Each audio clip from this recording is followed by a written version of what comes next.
You're live with BBC News. British MPs have been debating a petition today on assisted dying after a campaign for a change in the law gained more than 200,000 signatures. The petition was backed by the journalist and campaigner Dame Esther Ranson, who has stage 4 lung cancer.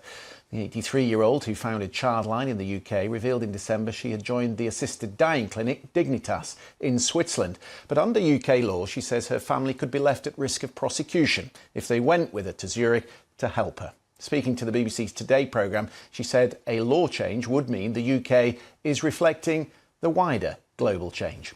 There's going to be a lot of evidence discussed because now we're in a situation worldwide when other countries like Australia, Canada, the Netherlands, bits of America have already reformed their own laws to allow assisted dying legally under very carefully regulated circumstances. And the evidence is that far from damaging palliative care, which is one of the things doctors fear, or some doctors fear, the effect is that you get better palliative care in some places. And of course, patients like me are far more confident that we can look forward to a good death, not fear a bad one. Well, with me in the studio is Paul Carroll. He too signed up to Dignitas, but then he ripped up his membership after doing some research on it. Tell me about that journey. What convinced you that a change in the law would not be a step forward? Basically, personal experience followed by intensive research into the subject. I first joined up with Dignitas with my partner about 6 years ago. We thought it was a precaution, sensible insurance policy, as it were, against future serious illness. And we didn't really think about it and put it away. And then we had three deaths in the family. One, my aged mother had dementia for 10 years, vascular dementia. My partner's mother, who had cancer, died within 11 months. And an aged auntie who fell and went into a coma. And we witnessed all those deaths very close hand. And not for 1 second did any of the family think we want to foreshorten their existence. Yes, they would have been in discomfiture, possibly not my mother with dementia, but certainly my mother-in-law and my aunt. But we saw their will to live, the life spirit in them. So that was quite compelling for us, and we changed our mind. We said, actually, no, because in terms of helping with the grieving process as much as anything else, to actually see the family through those final stages was very important. That's not everyone's experience, though. No, it's not. It's not at all. And we've heard today of people who are in favour of assisted dying, saying in the same circumstances they would have actually wanted the law to say that they could end that life prematurely, and this. So the whole debate to me... What is it that particularly worries you, though, about what would happen were the law to change? Is it that is it not the moment when the law would change, but what might come after it and how the law might then develop? Yes, I was writing a book on, and I decided it was going to be on assisted dying, following 4 characters on their individual journeys, the reasons why, would they go through with it, were they coerced? How would it all happen? How would it end? When I looked at the research across the world into where assisted dying was already in use and practice, I was very alarmed. First of all, they all seem to start with the same parameters that have been proposed today. Terminal illness only, short expectation of life, and the patient making their own decision. That's got watered down. In the debate today in Parliament, I believe evidence from a couple of countries was presented to indicate, no, that there have been no changes there. But then all you have to do is say, well... Well, you've spoken specifically about Canada. Yes. There were 1,018 medically assisted deaths in 2016. That jumped to 13,000. 4.1% of all deaths by 2022. So if you applied that to the UK, you'd be talking about 28,000 Britons who would die by assisted. And this is the one thing that is missing from the debate. Why was that not discussed today? Because in saying we want to have assisted dying here, can we have a look at what that entails? Can we also have a look at what does the process entail? Because they're not going to go to hospitals. A lot of the assisted dying delivery is actually home delivery and DIY. I want to pick that up with our panel, if I could, because I've been just having a look at this, Anne, and I don't know how you feel about it, but I'll give you my own personal experience in a second. But 2 years ago, the requirement for the NHS in England to provide palliative end-of-life care was enshrined in law.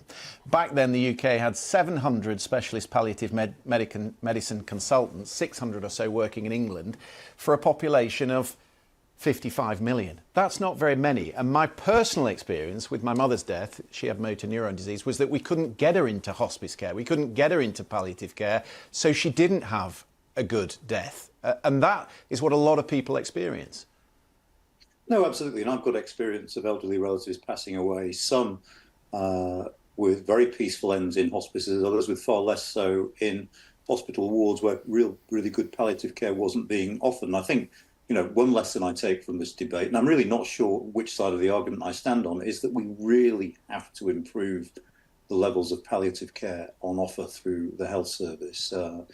But, you know, as you were saying, it's a very, very tortured debate. And some opposed to it are making powerful arguments about the potential legalisation of decisions taken by doctors in hospital wards, about this being the thin end of the wedge.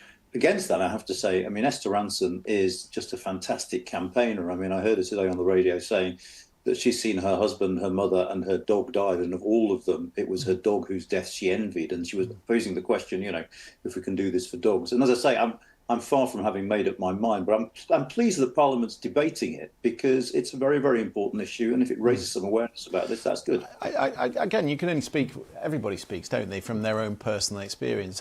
For me and for my mother, it wasn't that she was frightened of dying, it was that she was frightened of how she was going to die. And very sadly, she pretty much died choking on a yoghurt. And that's a pretty unedifying way to go for anyone. And so we have choice in so many different ways, Anna, and like you say, that everybody would make reference to their pets, but surely you have to give people an option that in the very worst circumstances, like motor neuron disease, where it's a death sentence, if they want to end it, they should be allowed to, shouldn't they? I mean, part of me says yes. Part of me just imagines that the enormous legal and moral implications of that, and there will be blurred lines. And is it doctors and is it lawyers that are making that decision? As I say, I absolutely do not know on which side of this line I stand. It's a fantastically complicated debate. I would rather, in a way, listen to what the doctors have to say, because they're ultimately the ones charged with this decision. All I know is at the moment, I don't think our system handles palliative care at all well, whatever the decision is made on this, and that's something we should be thinking about improving. Leanne, what's the debate like in the United States at the moment? How many states have this option for people? Yeah, first of all, that's fascinating. I have not heard of someone not being able to be given hospice toward the end of their life. That is something that's very common here in the United States in a growing industry, for sure. As far as assisted death care, it's illegal in 10 states and in the District of Columbia. There's 19 states that have legislation that they're considering it. And so there's not really much of a federal discussion at this point. It is left up to the states, and the states are very much moving forward with that. Paul, is there an issue that actually we would be left behind? I mean, the rest of the world is moving forward on this issue, and there is a lot of intense debate about it. Is the UK, I don't know, the outlier here now? Paul? I don't think it's a question of being first or last to do. I think if it is going to be done, it's a case of being best and well tested.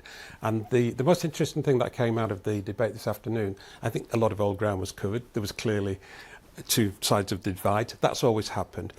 But it's a very emotional debate, and as you say, it depends on one's own personal experience to a degree. But the most interesting thing that was mentioned by a number of MPs was that actually, let's not make this a private member's bill. Let's make this a proper Parliament bill. Do you think that is coming? Because there is a majority now that supports it. So would you think that well, it would I think come it's in not the so next much to get a vote through. I think it's to rigorously test away from the emotion of the argument, which is obviously important, but also to look at how many deaths would this entail in this country? Is acceptable? To look at, everybody says assisted dying legislation, oh, the parameters will never change. Well, how can we ensure that? And what safeguards can we make? And also to look at the delivery of actual assisted death, because nobody's mentioned that yet. Yeah. Paul, it's lovely of you to come into the studio. It's a really fascinating issue that a lot of people have deeply held views on. Sadly, we're going to have to say goodbye to Leanne. She's very busy today, but thank you for joining us for half an hour of the programme. Anand is going to be here working double overtime tonight, and we will speak to him after this break.